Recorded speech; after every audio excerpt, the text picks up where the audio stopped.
What's up, gamers? Today we're going to review the game Century Spice Road. Let's check it out.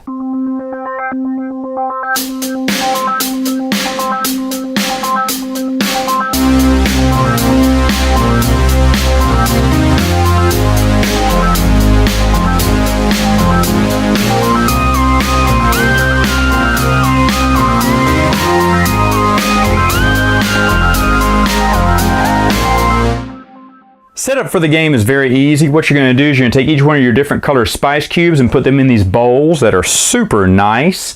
They come with the game. You're going to lay out 5 of these point cards at the top and 6 of these little resource cards here at the bottom. You're also going to put gold coins here and silver coins here, and you're going to have each player pick what their caravan card, and then depending on what number they go in player order depends on how many cubes they'll start off with. So for instance, if I'm first player, I get 3 yellow cubes. If I'm second or third player, I would get 4 yellow cubes. And if I was 4th or 5th player, I would get 3 yellow cubes and a red cube. They do that to kind of help balance out the game because, of course, whoever goes first may have a slight advantage, but at least going later gives you more powerful cubes.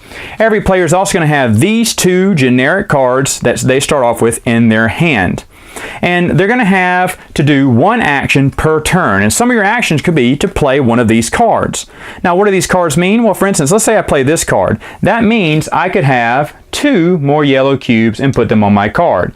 I cannot have I have a maximum of 10 cubes. I cannot have more than 10. If I ever do get more than 10, you have to discard down to 10 on your card.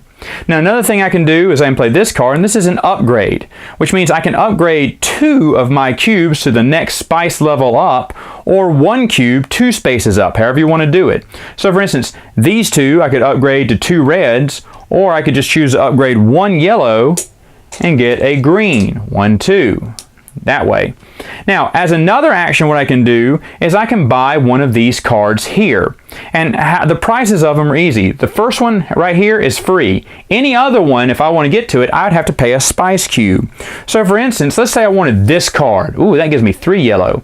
Well, I would take some yellow spice cubes, put 1 here, and then I could grab this one and put it in my hand. Now, when that happens, all these cards will shift down and a new card will be added to the row. Now, any player who wants to pick this card or this card can, and they will get the spice cube that is on it as well.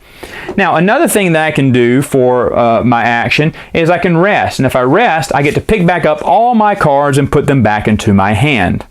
A final action I have is to buy one of these little point cards here. As you see, they have different points, and you have to provide the spices that are at the bottom there to purchase the card.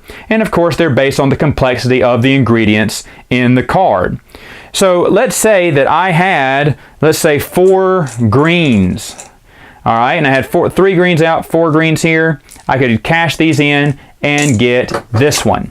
And then of course, just like in the bottom row, I'd flip them all over and shift those down. Now, if I got one either on this row or this row, I would also be able to get a gold or silver coin depending on which row I got it on. Now, these gold and silver coins come in as bonus points at the end of the game. Gold is worth 3, silver is worth 1. And that's only if you get one from one of these positions right here. The game keeps going until someone acquires their 5th or 6th city card, and that's 6 if you're playing 2 to 3 players.